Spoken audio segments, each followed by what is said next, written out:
So here we go. This is the camera, pretty much as it came out of the box, though as I've fixed the strap on, that's important. This is the lens, obviously. I bought the kit lens with it because I don't have any other Canon lenses.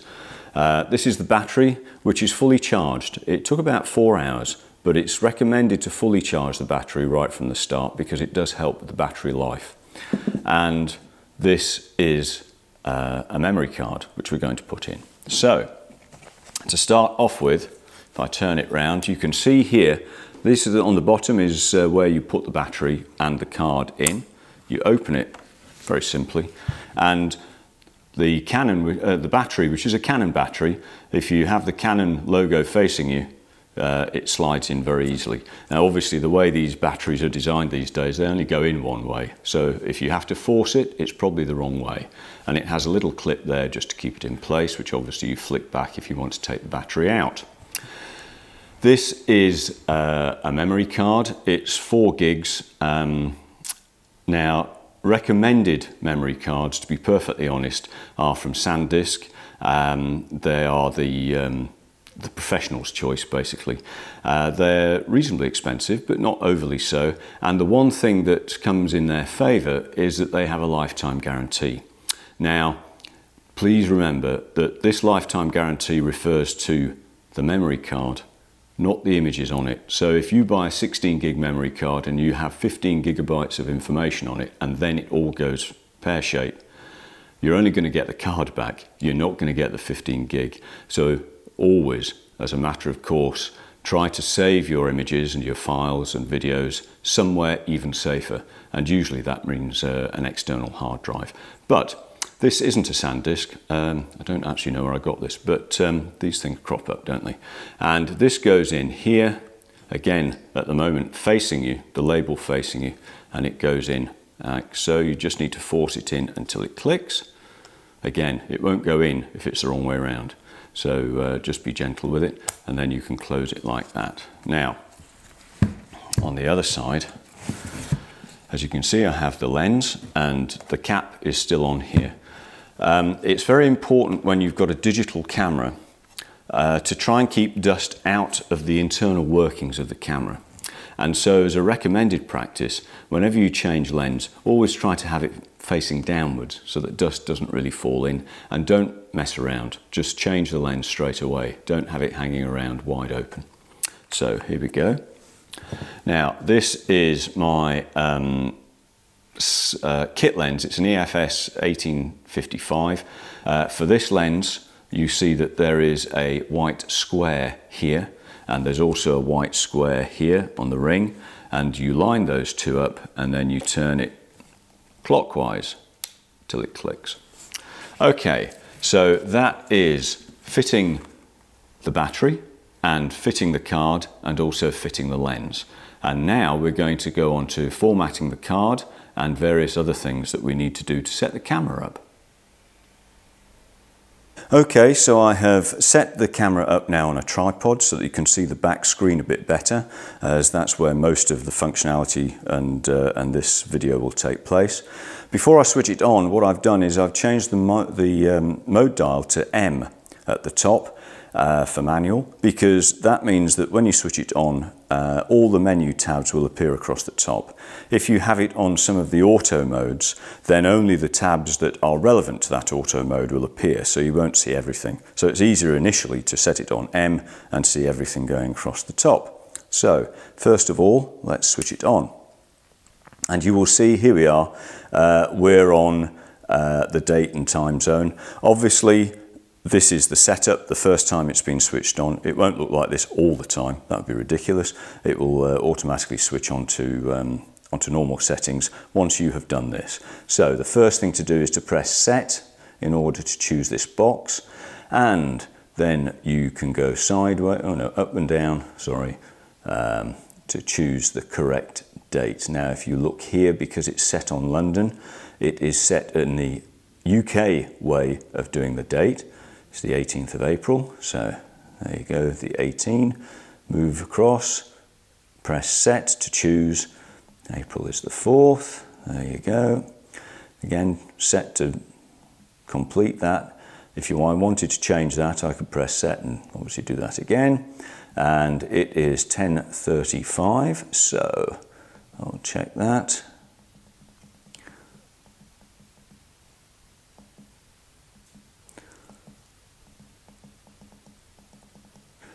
Perhaps I should have done it at 10:01. I wouldn't have to keep pressing this, but there you go. That's what happens. And I can't be bothered to do the seconds. Now this box is essentially just checking that you want to do day, month, year, or do the American way of doing it, which is month, day, year, or year, month, etc., etc. But being UK, we will stick to that. It is daylight, saving time off. Well, really we want that on so that it will automatically change. So let's do on. We are London time, essentially, and we are good to go. And so here we are, OK. Press OK, and that's your settings. Now, the next thing is to go to language. And as I say, because we're in M, which is here, you can see that we'll be able to see all the tabs going across the top when we press menu. And these are all the tabs. They're not all highlighted because obviously the one you're in is highlighted, but they're all there and available to us. So the language is in this tab here, tab 2. So we move along and we've got date, time zone, which obviously set up initially, and below that we have language. So we choose that. Now obviously in this instance we're lucky enough to have English right at the top. We don't want to change it, but should you wish to change it, that's where it is, and you can change that and set it as we did with the other things. So that's how you would set the language. Now the next thing, which is also very important, is to format your card. Now the important thing to remember about formatting your card is it will delete everything on the card. So if you have anything that you want to save, the best thing to do, in fact at all times, is to save it somewhere else, either on a computer or on an external hard drive.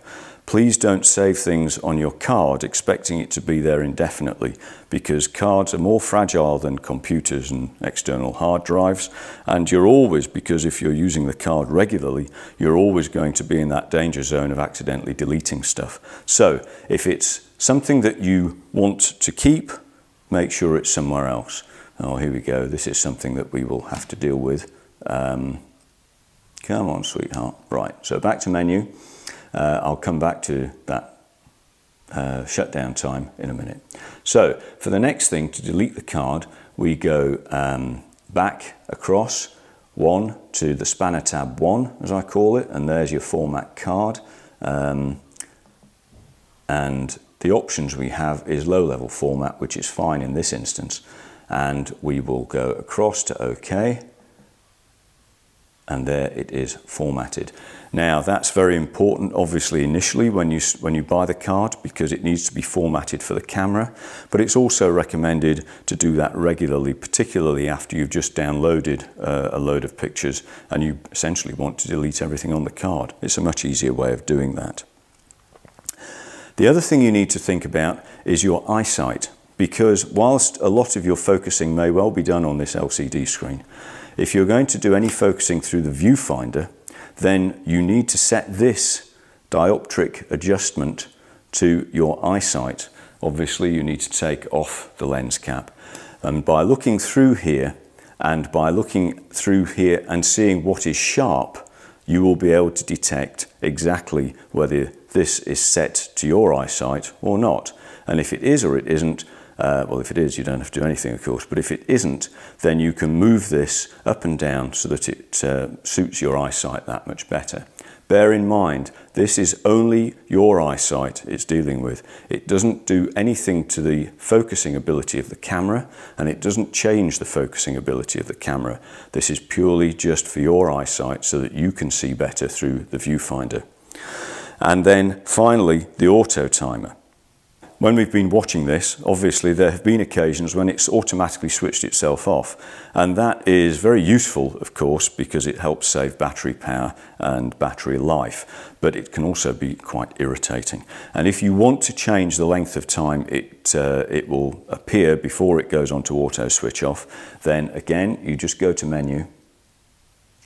We're in the first tab, and if you look at the top there, we have auto power off, and if we go there, that's 30 seconds, and you can increase that to any length particularly you want, because you can disable it completely if you wish. Bear in mind, of course, that by having the camera on and not doing anything, it's still using battery power. So that's basically why the auto power off was there in the first place. Sorry. And it's also why it's useful to have, though of course you have to remember that it can be really irritating when you're in the middle of a shot and the camera decides to switch itself off.